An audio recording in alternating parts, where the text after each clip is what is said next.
Smoke Podcast, playing the field general 007. Today I'm joined with, it's the Faz, and I got the meats. How we doing, guys? What's up, buddy? I'm good. Good, How are you? good. Thanks for having us on. Well, damn, you guys are talk over each other. Here we go, then.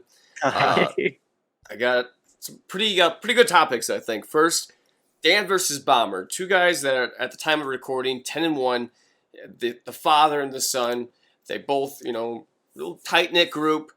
I want you guys to tell me, since this is the final season of this cycle, who's got a better shot of winning the Super Bowl? And just kind of give me the pros and cons of both guys of what you've seen or seen so far this cycle, or just what you know. And Meats, I'll let you go first. Yeah, I mean, it doesn't help that both of us are in the NFC, so we probably don't, we don't have a lot of experience playing these guys.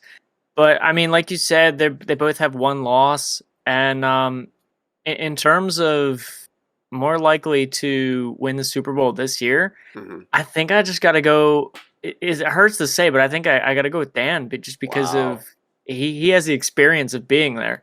Now, Bomber is having probably his best season to date, and so it would not shock me at all if he can, finally put it together and beat either Prime or Dan, or, I think it's probably going to be one of those two in the AFC Championship.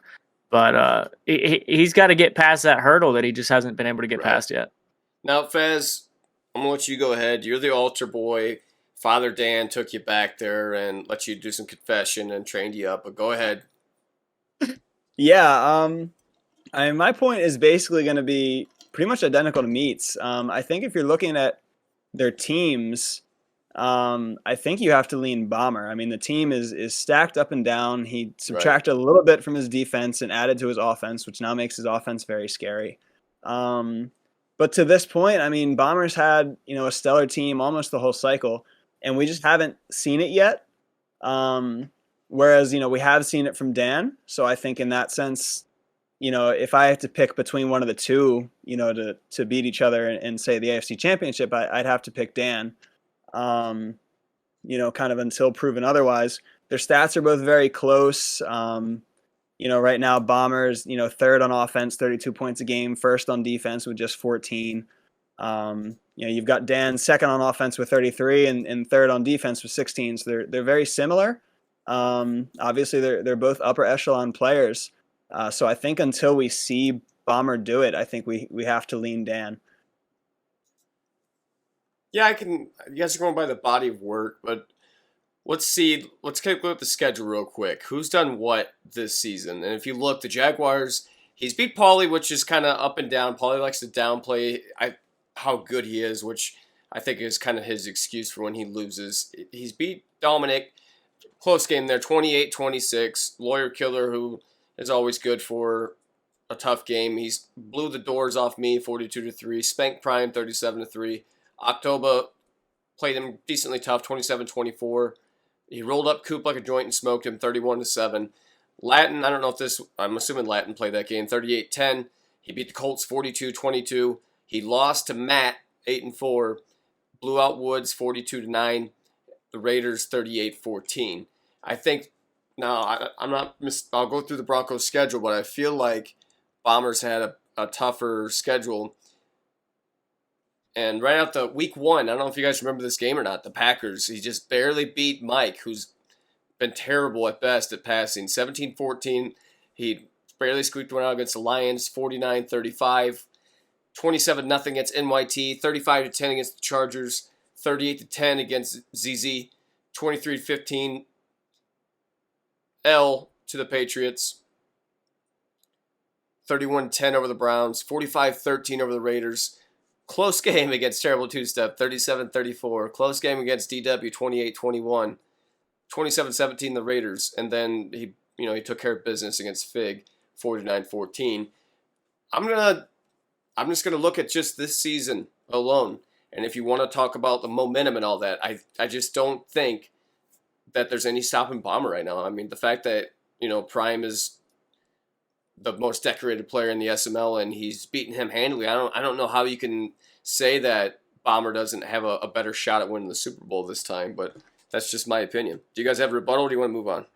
I mean, yeah, I think you can look at Bomber's schedule, and I mean, I didn't look at the scores And I'm looking at him now. He Yeah. hasn't beat a team by one score since week 3. I mean, he's been blowing dudes out left and right. And I looked at the stats for that Patriots game. You can't always tell the story of a game based on the stat sheet, but you can in this one because Bomber threw 2 picks and he fumbled 3 times. And that right there is, I mean, that's your 15 points or whatever that deficit was. And Matt didn't turn the ball over. So, I mean, you get in the playoffs, that game go either way. So, you really could say the Bomber could be undefeated right now. And he probably deserves to be. You got anything, Faz? Yeah, so I think my thing with Bomber, we've kind of seen this quite a bit. Bomber's thing for a couple seasons now has been regular season blowouts. Right. And then it's kind of failed him a little bit. It's very hard to blow teams out in the playoffs. I mean, we've had very few, probably you can count them on one hand, the amount of blowouts we've had in the playoffs. So, that gets a little tougher. The defense tightens up. The games become much more, ball control. Teams don't make as many mistakes. And I think the one thing to look at, and there's a couple factors here, but if you look at Bomber stats, he's pretty much good against just about everything. 21st in the league against the run for defense, giving up 110 yards a game, which does not bode great for playoff games, especially if you're going to be playing, Matt or Dan or Prime. But the big one I'm looking at is on offense, only 178 yards a game passing, which is 25th in the league. Sure. Obviously, again, there's going to be a couple factors here. He's blowing teams out. He doesn't need to pass. His defense is putting him in good positions. He can run the ball very well with Hendricks. However, that doesn't generally translate to, playoff football. You need to be able to throw the ball in the big moments. You're going to need to be able to throw it on Dan's defense. And that is not, easy to do. So that's, I think, the one thing that could potentially hold Bomber back, in a big meeting against those two. But you know what? I mean, go ahead, Meats. Yeah, so I was just saying, I mean, I know it's like, you can look at that and see he's 25th in passing, but I mean, he's rushing for 150 yards a game, and then he's giving up 110 rushing yards a game. And that's 250 yards on the ground right there. That's going to take a lot of time off the clock, and it's not like he's probably having his best passing season ever, despite not throwing for that many yards, because 80% completion, 23 touchdowns, just 7 picks. I mean, that's like, there's no reason that this man should ever in like every statistic over everyone, maybe other than RD, who I haven't looked at the stats for. So a couple points here, food for thought. Maybe a lot of touchdowns are coming from defense on Bomber. Yep. I mean, you're playing guys like me that throw 12 and a half interceptions a game, and you're getting easy scores. Also, the kryptonite, the giant killer, the only guy that's beat both the Jaguars and the Broncos is Matt. Could Matt fuck around and win a Simbardi? Now, that would be interesting. But I think we've talked long enough on topic 1. Let's move on. Who has been the most inconsistent owner, most inconsistent player in the SML this cycle? And we're going to start with you, Fast. The most inconsistent player this cycle? Yeah. That is a very interesting question. I'm tempted to say Matt, Oof. just because we have seen him win some key games. I mean, he's got 2 wins against me. He's beaten Bomber. He's beaten Dan. He's beaten Prime in a playoff game. But then he loses a bunch that he probably shouldn't lose. Sure. And he never makes it very far in the playoffs outside of the one season. So I think that would probably be my answer is Matt, just because I feel like game in and game out, you don't really know what you're getting as far as a result. Like, he's going to run the ball a lot, and when he keeps it on the ground, he generally wins. But as soon as he has to put it in the air, he generally loses. And there doesn't seem to be a lot of rhyme or reason as to which game that's going to be. He'll come out and he'll, thoroughly kind of beat up on Bomber, and then he'll, struggle against some, random game here that he probably doesn't deserve to lose. I mean, he's got wins against Bomber and Dan, but he has 4 losses on the season. That's somewhat weird to try to explain. Meats, who do you got? I can think of a couple guys. Rowan's a guy that I'm thinking of inconsistently. I mean, like, he's 11-1 right now, which is easily his best season in the SML so far. But then he'll turn around and he'll go 6-10 because he's not interested or something. But also on the other side, I mean, you got to look at a guy like Tiny, who's made the playoffs before, is making a good playoff push this cycle. Mhm. I mean this season. But then again, he's got those seasons where he wins one game. It's like I don't know what it is, whether it's schedule or it's a mindset thing. But if I had to pick one team, I'd go with the Seahawks. Yeah, that's fair points. You could also talk about one of the players that's on this panel right now, Meats, the Cardinals. You know, you went through like an emo schoolgirl phase there for a little bit. We thought that you were going to retire, really going down in the dumps. Next thing you know, you're kind of getting the spark back. The magic's coming. You don't quite have Lamar and the boys, but you're figuring things out with Kyler Murray. You've been up and down, and you're only a couple wins away from having my 7-9 seasons. It seems like more times than not. And I just don't really understand what it's been with you this cycle. So I think in terms of like the most inconsistent is, and part of that's just because of your my expectations for your usability. You're not a bottom tier user, so I have high expectations for you, and then you'll go on to get in a rut, and then wind up putting it back on, make a playoff push, be just outside the playoffs, or make the playoffs and get dusted. So I think I gotta pick you in this one. Well, I just want to put it out there. I have not missed the playoffs in a long time. We'll see about if that happens this season or not. But yeah, I think you're onto something there. I think on a game-to-game basis, I'm like extremely inconsistent because I'll get blown out by RD or by Rowan, and then I'll turn around and I'll beat Faz or I'll beat QP in the playoffs. Sure. Like it's just, I think it really just comes down to matchups a lot of the time. And like I said, my game with Rowan just last advance. I mean, it looked really bad on the stat sheet, but for the first half of that, it was a really good game. And then, he forced me out of my game plan. I had to start forcing things, and his defense is really dangerous, and that's how that blowout happened. I feel like over the course of a whole season, though, I've been fairly consistent. Maybe not as close to top tier as I was last cycle, but I did make a Super Bowl the first season. That was 8 seasons ago, but it happened. But I feel like I've generally been like a 10-6, 11-5 team this cycle. Yeah, and same thing for Dump.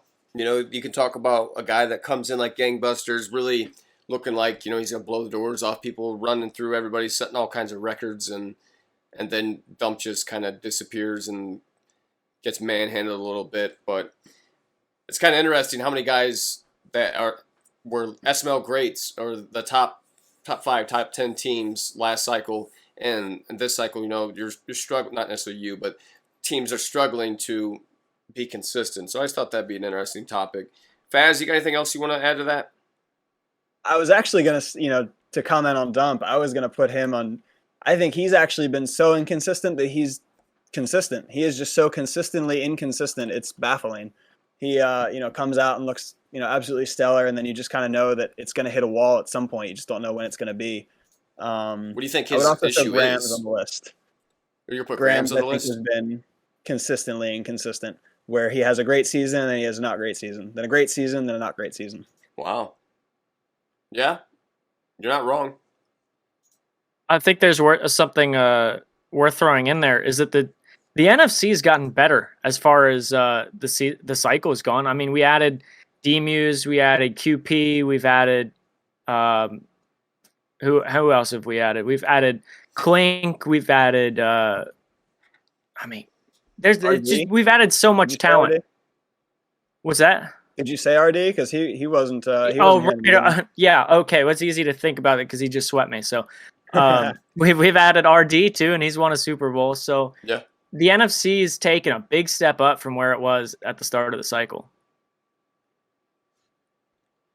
I'm gonna move on to my topic 3, and last cycle, I guess this cycle, the talk of the game is the running being OP. Last cycle, I think for me it was the pass rush was just out of control with the abilities and all that. It was just so hard to pass the ball. And then 2, I just didn't like how, especially in franchise mode, how skewed and unrealistic the sack stats were. And what brings me to this point, we finally have a player that's kind of standing out right now. And I don't know if you guys are keeping up at all at home, but it's going to be outside backer for the Patriots, Josh Uck or Uke. I don't know how to say the kid's name. I think it's Uchi. Uchi. He's got 16 sacks right now. And if you look at the game log, where do you think the most of his sacks came from out of his schedule this year? Wasn't it there was one game he blew up. I don't remember which one it was. Wasn't it against Bomber though? What do you think, Meats? I mean, yeah, that makes sense. I know Bomber fumbles a lot whenever the quarterback gets touched for some reason. So No, Bomber, he only had 2 sacks against Bomber. He had 6 against Dan. Oh my goodness. oh Jesus, Yeah. So Six. yeah, I mean he's getting 2-1, 2-2-1. You know, being fairly consistent. He's only had a couple games. He had 0 against the Dolphins, which I think was a CPU game, and then he had 0 against the Jets, 0 against the Dolphins in week 2, and 0 week 1 against the Eagles. But other than that, he's been fairly consistent, and he had 6 against Dirty Dan. Not really sure what's going on with that. It's just kind of food for thought. And what do you guys think about the pass rush this cycle? Are you happy with where it's at? Do you think it needs to be tuned a little bit back towards the other direction where it's easier to get pass rush? Or what's your thoughts on that? And Meats, go ahead and take the first. Yeah, I mean, I've kind of said all cycle that it's kind of too hard to get sacks. I mean, we've seen guys like set the record for fewest sacks in a season like repeatedly. I mean, everybody in that top 20 or bottom 25, however you want to look at it, is from this cycle compared to last cycle where pretty much everybody was in the top 25 in sacks in SML history. So it's like I've been on that train since probably like season 3. Like we need to up the sliders a little bit to make pass rush a little bit easier. And run defense. Obviously we're past that point now, but run defense too. It's just I don't know what it is. I guess they felt like pass rush was so overpowered last cycle that they just completely nerfed it. Now it's like nothing. You have to just basically get lucky to get sacks. It's kind of like the pitch play. I mean, it's not as bad as it was last year, but the pitch used to be a almost like, if you did it right, a guaranteed tutter or a huge run every time you would do it. And now the pitch is kind of garbage. I mean, more times than not, you get blown up in the backfield when you run a pitch play or screens. You know, like you have to run them out of certain formations. Otherwise, not as bad as last cycle. But a lot of times, you know, you're hitting your running back in the helmet, or you know, the blocks just don't set up and you hold on to it forever. And for whatever reason, I don't understand what it is, but you always get your quarterback throwing off his back foot when he throws a screen. So I always find that interesting. But Faz, go ahead. Yeah, this is generally kind of an EA pattern. They usually either introduce something or tune something and they make it, you know, crazy off the bat, and then they scale it back in the next game. You know, if you go back to when they introduced the catch options, I believe it was Madden 16, when you could first aggressive catch, you had everyone and their mother mossing every single defender.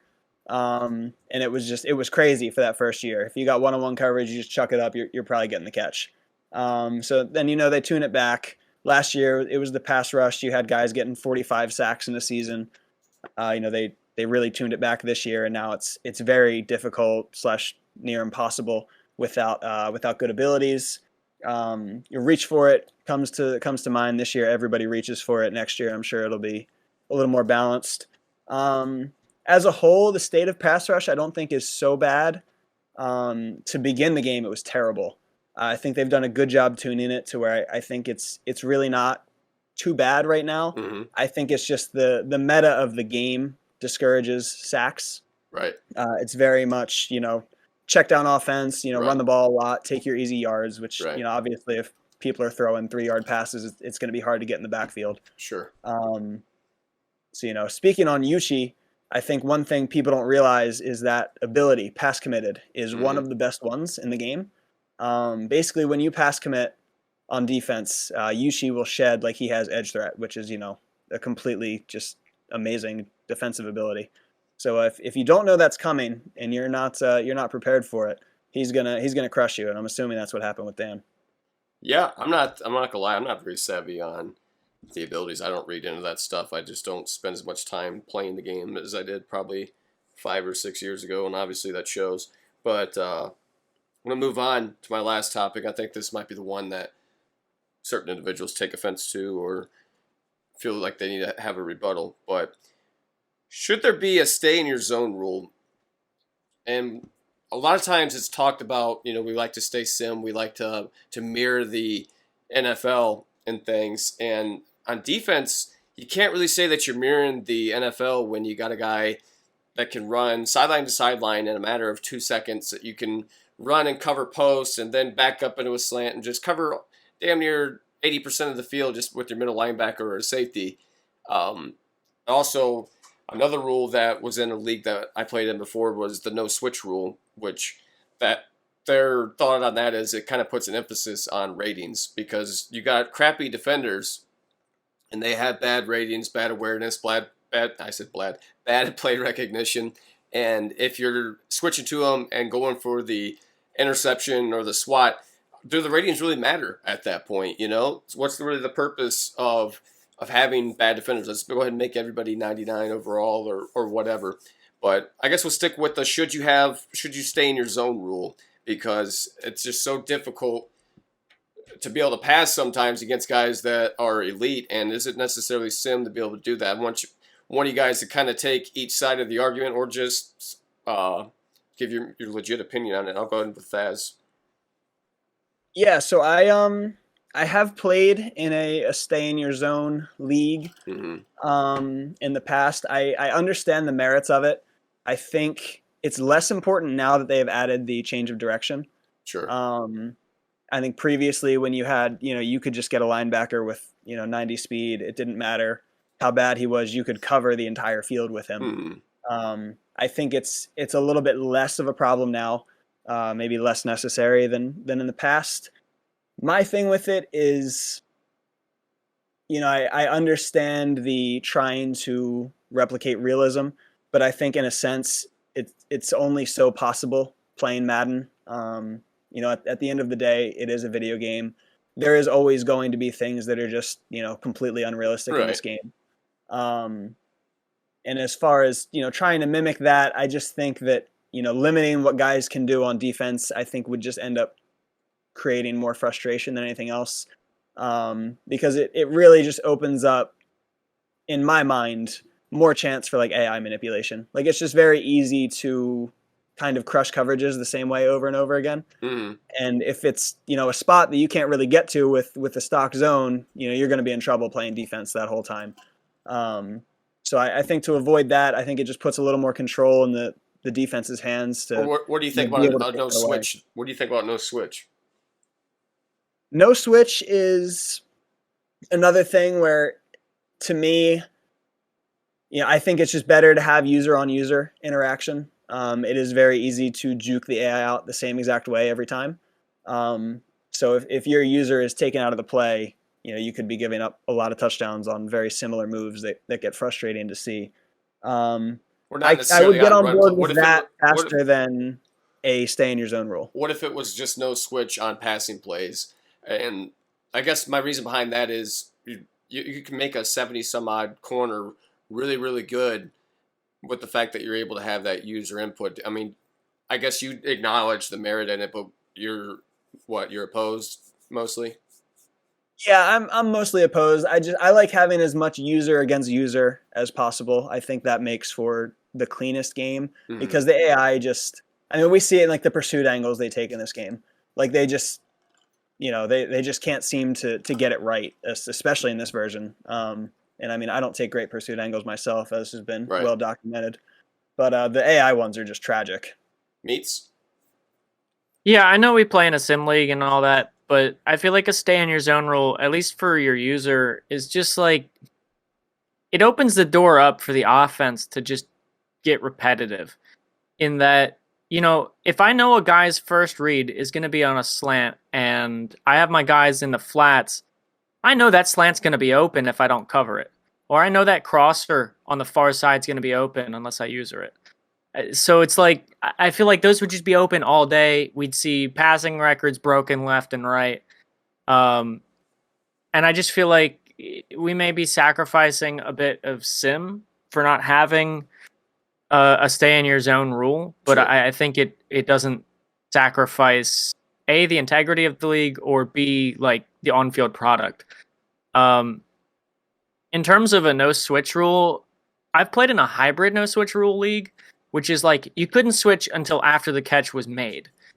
At least on passing plays, you couldn't switch at all on run plays.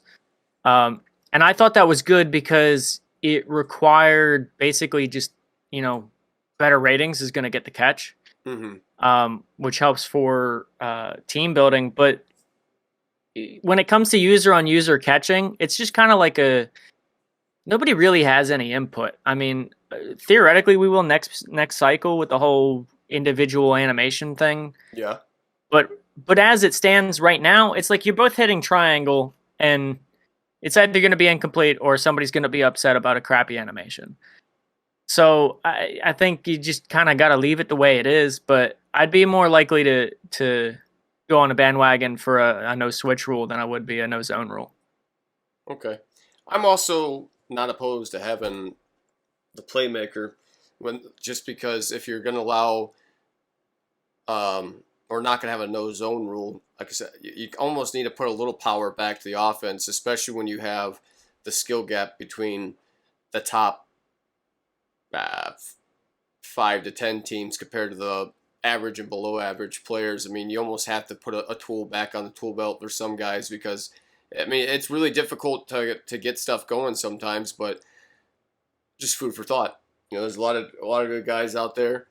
Appreciate you guys taking your time. We're at 26 minutes. I think I want to put a little bow on this one. Guys, what you think?